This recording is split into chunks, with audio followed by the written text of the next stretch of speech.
Hey nerds, I'm Will Wheaton, and this is The Ready Room, your official behind-the-scenes hub for all things Star Trek universe. Today, I am absolutely thrilled because we get to talk about a totally new, totally different Star Trek show, unlike anything you've seen before.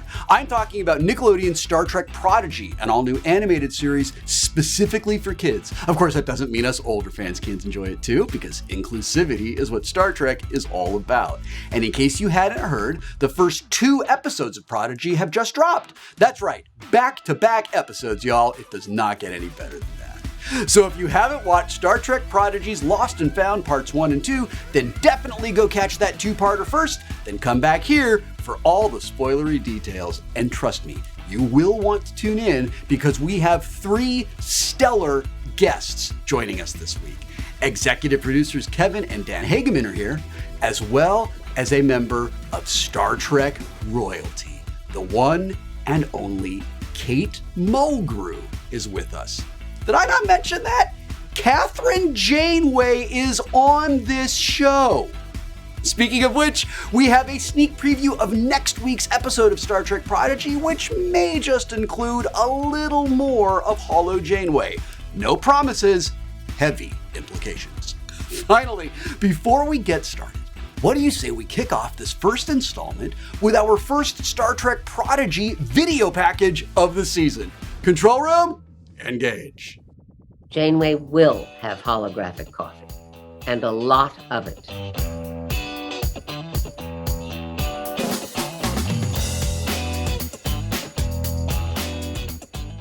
Well, the Captain Janeway you saw on Voyager has aged beautifully.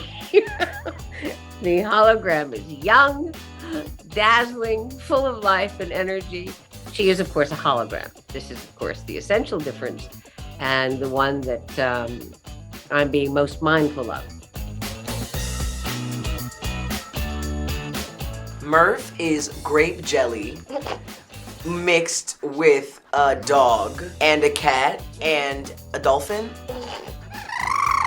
In Rock Talk's opinion, she doesn't see him as a glob of goo. She sees him as like an actual legit pet. Muff, hey? Muff is Muff. That's all I have to say.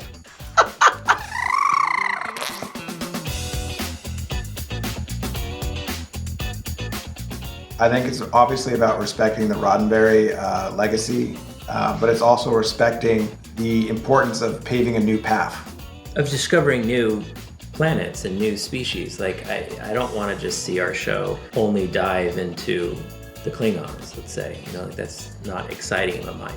But to do our show without the Klingons, I think would be foolish. Like, that's the species that I think kids should discover and learn through our show. And it's also about giving newcomers enough for them to own and to relate to and to engage, but also to kind of feel like this is their point of entry and it's not been done before, so they're part of that conversation, you know. And then we just bring the Voyager and the classic and the Trek, you know, the feel.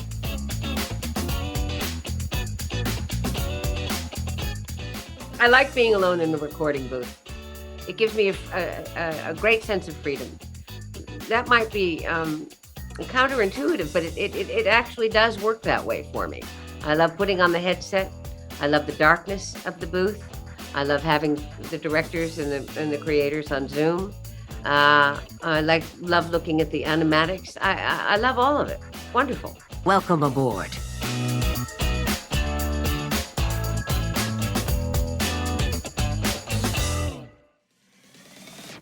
I am now joined by Star Trek Prodigy's executive producers and showrunners, Kevin and Dan Hageman. Gentlemen, thank you for joining me in the Ready Room to talk about this all-new Star Trek adventure. We're so happy to be here. We're totally geeking out. Oh, that's so cool. I love this, Will. I love it. I can't wait. The original Prodigy, so we love it. That's the coolest thing. Oh, you guys, thank you. That's so totally cool. It's all inspired by you. It really is. I am 100% going to take credit for that, even though I know that you are lying.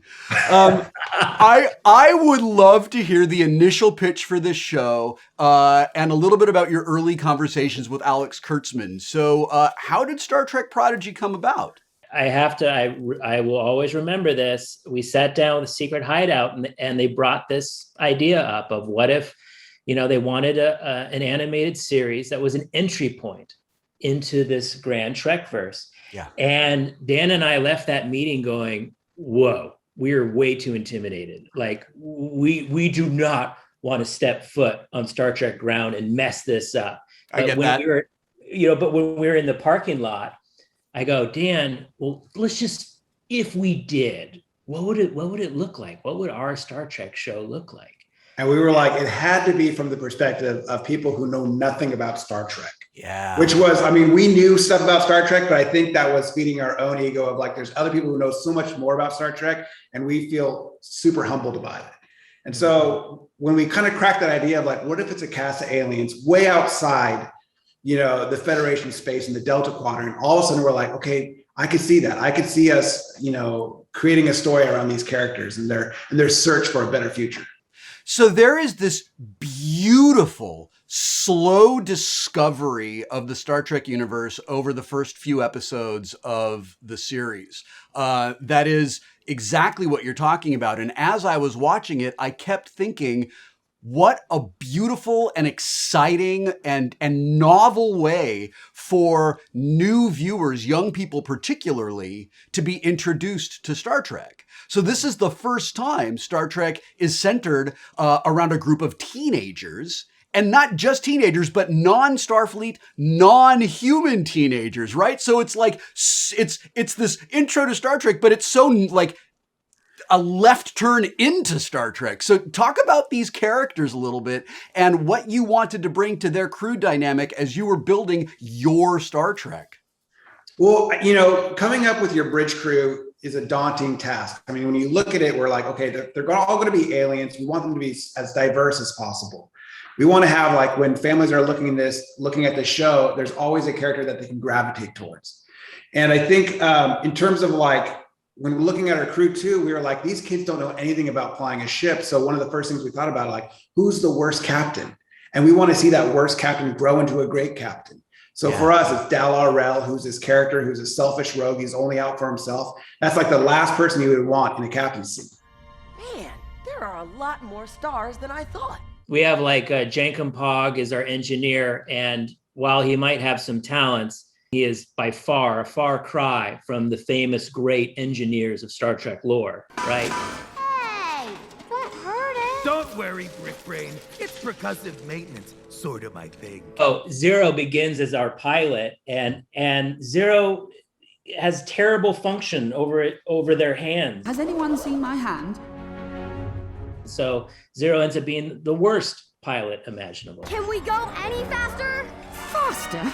I'm flattered you think I know what I'm doing. But that's the fun. Like, their youth, we get to see them grow up. We get to see them become great one day.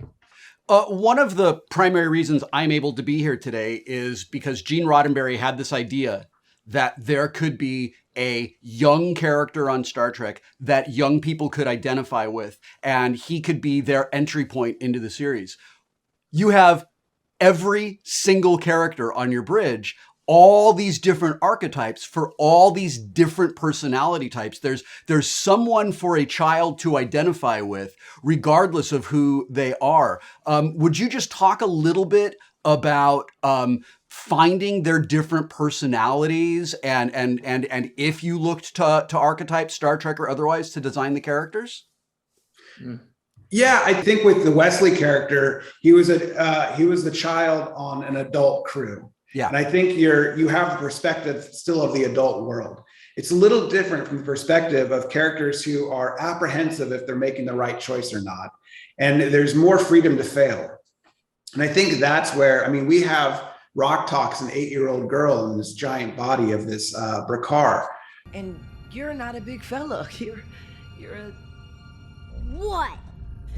But at the same time, there's greater ability for them to shine together, for them to grow up together, to, and I think that's where the little difference, I think, between Next Generation and Prodigy. Mm-hmm. Well, and because there's such a motley crew, we knew in the first 5 minutes when we were starting to come up with this series idea, we knew they needed a hologram mentor, an advisor. And right away, we knew it had to be Janeway. I am Hologram Janeway, your training advisor for exploring the greater galaxy. She was our first pick. It just clicked for us. We're like, yes. Yeah, right after we kind of had that brainstorming idea in the parking lot, we're like, what if it's about a group of kids outside Federation space? We're like, the very next breath was, and it has to be Captain Janeway or Hologram Janeway. Because it's like, if we had our pick of anyone in the Star Trek universe, it still would be her. It's like, we've seen how Picard is around children. Like, yeah, Picard around children. Yeah. She's got this amazing tough love, and she has this experience of working with a wayward crew way off in the Delta Quadrant. She is the perfect mentor for these kids. Like you said, she's a training hologram. She is authoritative. She's given them good advice. She's a wonderful mentor. I absolutely love that Janeway is taking orders from teenagers. I think it's adorable. I think it's extremely funny. Are you gonna play with that at all? Yeah, you know what? One of the early rules we said was Hologram Janeway can only give advice. She cannot control the ship. She cannot help them out. She cannot get them out of a jam, which is amazing because for a powerful woman, she's a little powerless at times. Yeah. And she's relying on this crew to keep this ship alive, because if this ship goes, she goes too. I think, and there's a lot of fun that we can have because she's a hologram. You know, it's not the real Janeway. It's Hologram Janeway. So she's not privy. Like, they could lie to her and she would have to believe what they say, right? But what's also on the flip side, she's so, while yes, they're teenagers and they're messing around, she will impart the ideals of Starfleet. She'll introduce that hope and optimism of what Star Trek is all about. Yeah. And it's really endearing. She becomes an amazing mother figure to them, and it's really inspiring. I want to talk about the Protostar. It is the hero ship of Star Trek Prodigy. I will listen to anything you care to share with us about this mysterious vessel, and I'm really interested to know how it got here. Well, that is... Let us spoil the show. That is the grand mystery of our season. That is a big question that gets, dug into throughout the season. But I think we want to say that, we love this, there's the great fun of finding a ship, and then there's the amazing discoveries of finding out what it's really about and what it's hiding, the secrets it's hiding. It's a prototype ship. We can say that. Yeah. It didn't get to the Delta Quadrant by complete accident. There is a story there. Interesting. But that's something that we want people to discover. And also, I think what's fantastic is, as we've shown in the pilot, the diviner. The diviner wants this ship. There's a reason why he's kidnapped children from all around the galaxy to put them to work. He's not just an evil guy. There's a method behind the madness. And so that's something to build out of.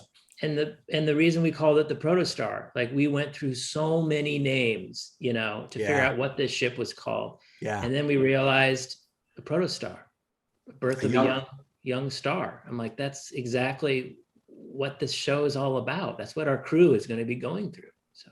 You mentioned the diviner, who really looks like he is going to be the big bad of the season, maybe the big bad of the series. The diviner is also Gwen's father.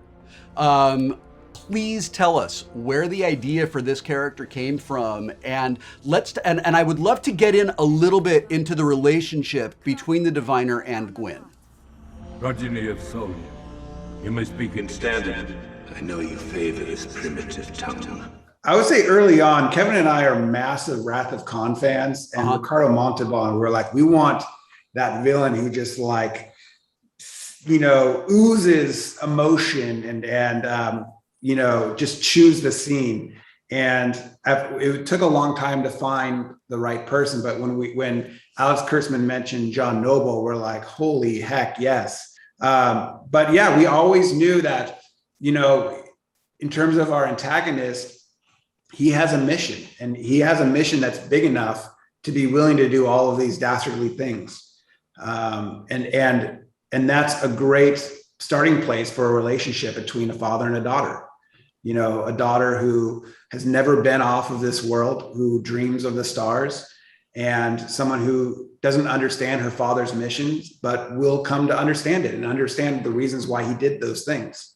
I think, yeah, between him and his daughter, they're the perfect example of our relationships that we have on our show. They're very complex. It's not just black and white. He's not just a mustache twirler. There's truly a wonderful mystery and story that's going to unfold with him. And you're going to start to understand and actually kind of care about what he's actually trying to do. Right. He's intrinsically tied to this ship. The ship is a mystery, and so is he. That's why when you first meet him, he's hidden in the tank. We wanted to start with imagery that's evoking, here is a man that we do not know what his intent is. We don't even see his face at first. That is awesome and exciting. I want to tell you personally, just for me, I care deeply about Star Trek, and I especially care about kids getting into Star Trek so that we expose kids to the idea of infinite diversity and infinite combinations, so that the philosophy and ethos of Star Trek has a chance to take root in the next generation. And you're doing that for my nephew's generation. And I'm so excited to see where this goes. Thank you for adding something so wonderful to Star Trek that is for kids without being a kids show. Thank you so much. Yeah, it really is. It's from the perspective of anyone who wants to or is curious about this universe and this storytelling canon. And we feel blessed and lucky to be a part of it. And we hope we can make all Star Trek fans proud. Well, I really appreciate both of you coming by the Ready Room and spending some time with us. Congratulations. And I can't wait to talk to you again when we can look back on some of the things you will not spoil right now. Thank you, Will. This has been a dream come true. Yes.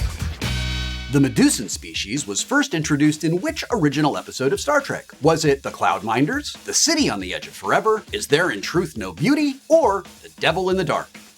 Don't boldly go anywhere. Stay tuned for the answer. I am now joined by the remarkable Captain, Vice Admiral, and now hologram Catherine Janeway herself. Kate Mulgrew is here with me in the Ready Room. Kate, thank you so much for joining me to talk a little bit about Star Trek Prodigy.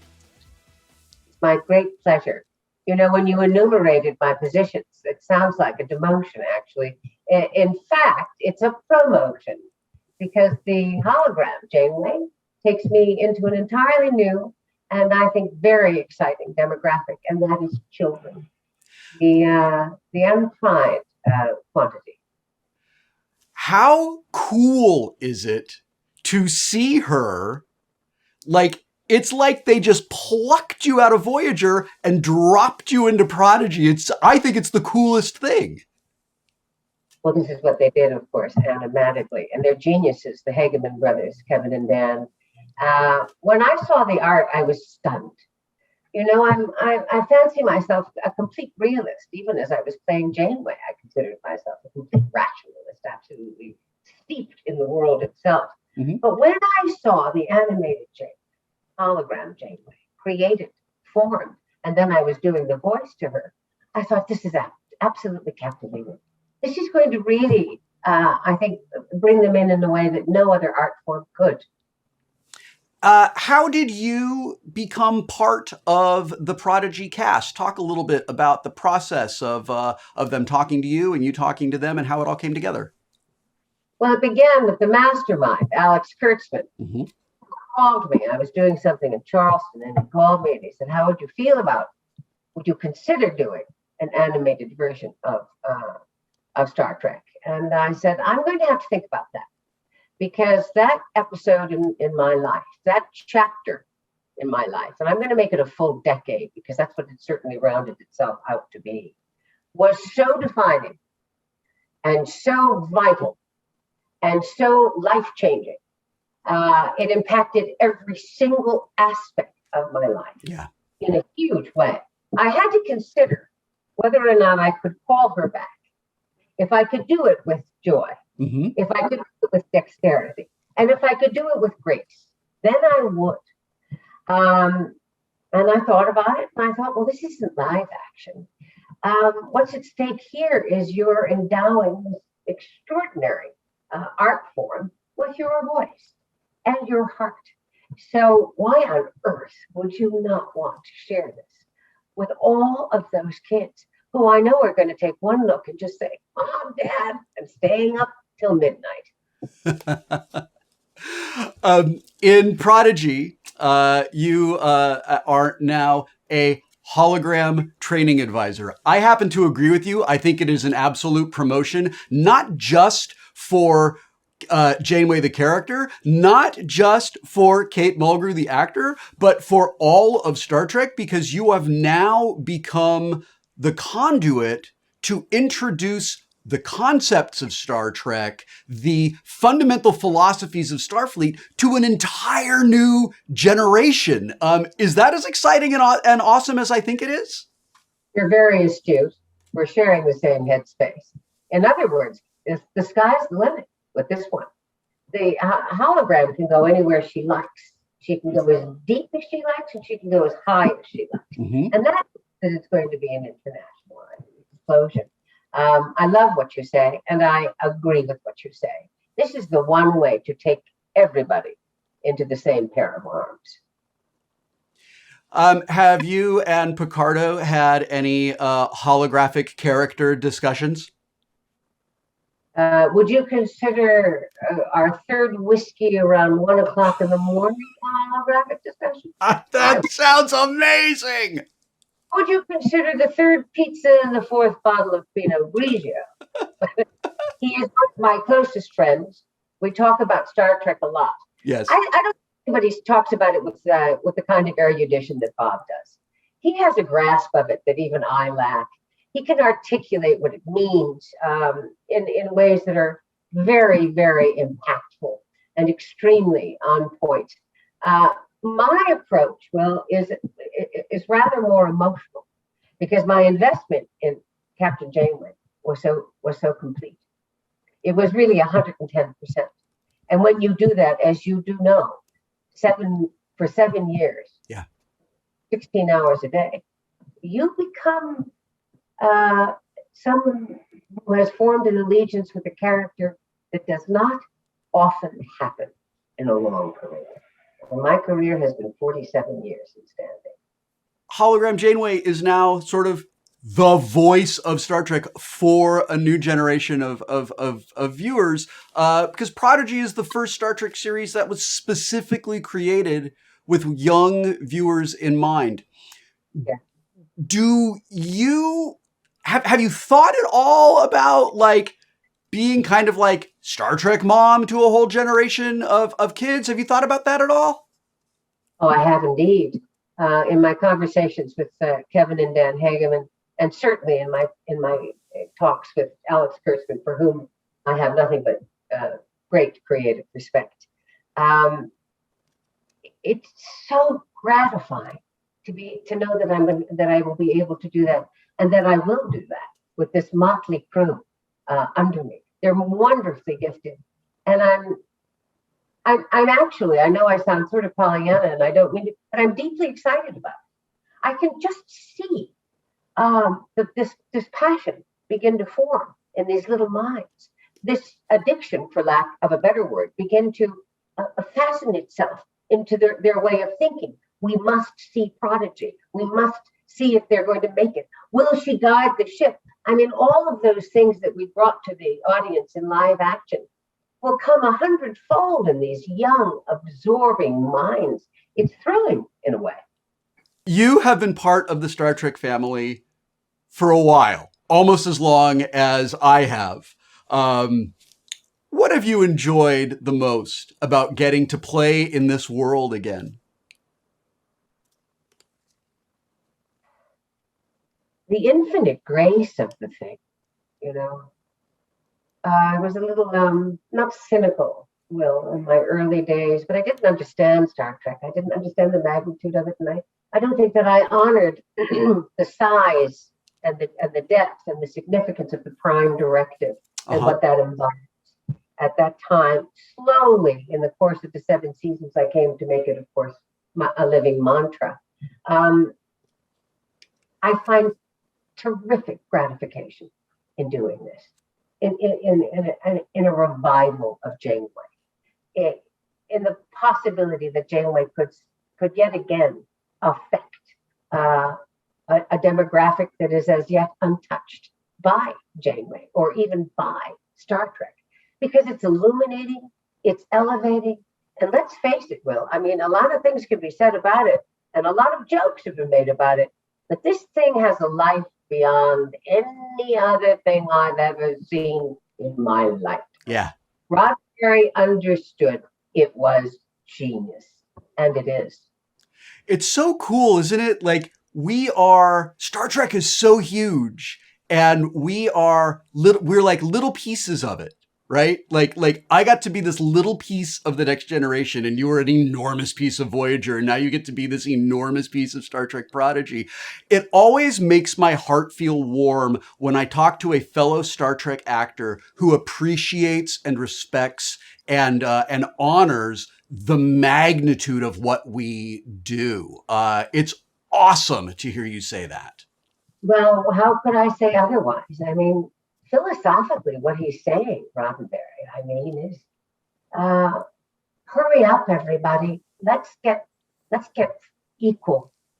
Let's free ourselves of all the chains of race and creed and class and money, and let's find the true parity of what it is to be the species to which we belong. And in this case, we are Homo sapiens. Beautifully said. Kate, thank you so much for spending some time with me to talk about Star Trek Prodigy.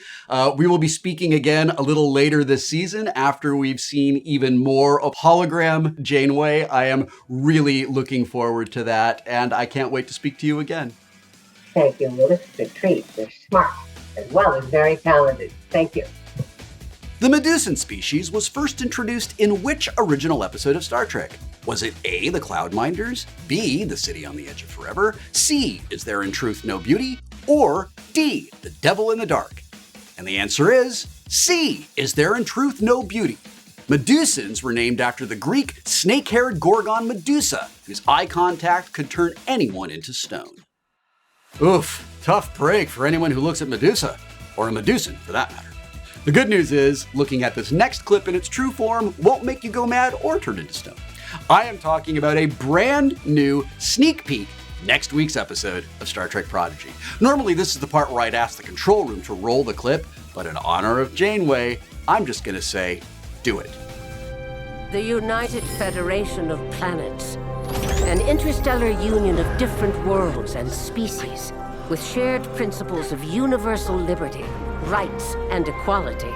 Equality?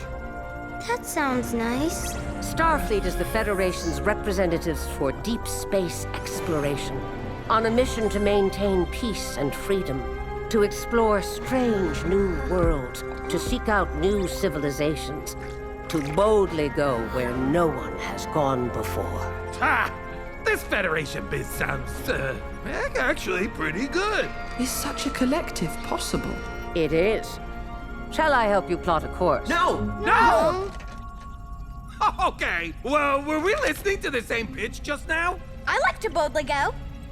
Or at least I think I do. I sense an aversion in Dal, but I cannot clearly read his mind. Perhaps if I get a little closer. Oh, read it clearly now. I will not be probing any further. Well, that's all the time we have for today in the Ready Room. Thank you all so much for hanging out with me to talk about Star Trek Prodigy. I can't wait to see where the crew of the Protostar goes next. Until next time, I'm Will Wheaton. Live long and prosper.